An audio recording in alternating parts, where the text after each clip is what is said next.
আপনার ডায়াবেটিসের জন্য এই ভাত দায়ী না। দায়ী এমন একটা খাবার যেটা আপনি আজও সকালে খেয়েছেন। সারা জীবন আমরা শুনে এসেছি ডায়াবেটিস মানে ভাত বাদ, আলু বাদ, ফল বাদ, মিষ্টি জিনিস ছুঁয়ে দেখা যাবে না।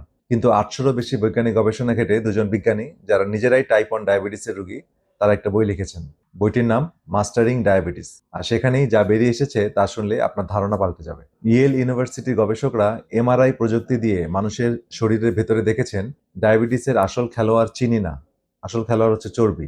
আমরা যখন অতিরিক্ত তেল চর্বিযুক্ত খাবার খাই, যেমন গরুর মাংস, ডিম, দুধ, পনির, ভাজা পোড়া, হ্যাঁ, বা ওমেগা 6 যুক্ত বেশি খাবার, তখন সেই চর্বি গিয়ে জমা হয় আমাদের মাংসপেশি আর লিভারের কোষের ভেতর। এই জমে থাকা চর্বি, হ্যাঁ, ইনসুলিনকে কাজ করতে বাধা দেয়, কারণ এই কোষ প্রাচীরগুলো ড্যামেজ হয় এবং ইনসুলিন রিসেপ্টরগুলো কাজ করতে পারে না। তো এটাকেই বলে ইনসুলিন রেজিস্ট্যান্স।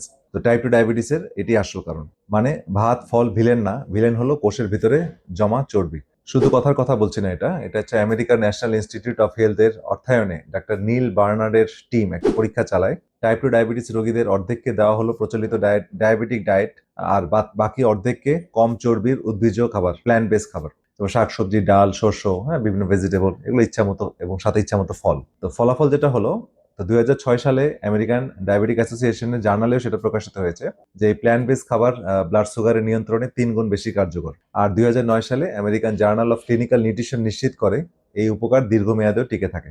তো তার মানে কি কাল থেকে সব ওষুধ বন্ধ? এটা আমি কখনোই বলছি না, এবং এটা কখনোই করবেন না। খাবার বদলালে সুগার এত দ্রুত কমতে পারে যে ওষুধ ঠিক না করলে বিপদ হতে পারে। তাই যে কোনো পরিবর্তন অবশ্যই আপনার চিকিৎসকের তত্ত্বাবধানে থেকে করবেন। কিন্তু সবচেয়ে বড় সুখবরটা হলো টাইপ 2 ডায়াবেটিস আর প্রি ডায়াবেটিস কোনো আজীবনের সাজা না। সঠিক খাবারে এটা রিভার্স করা সম্ভব।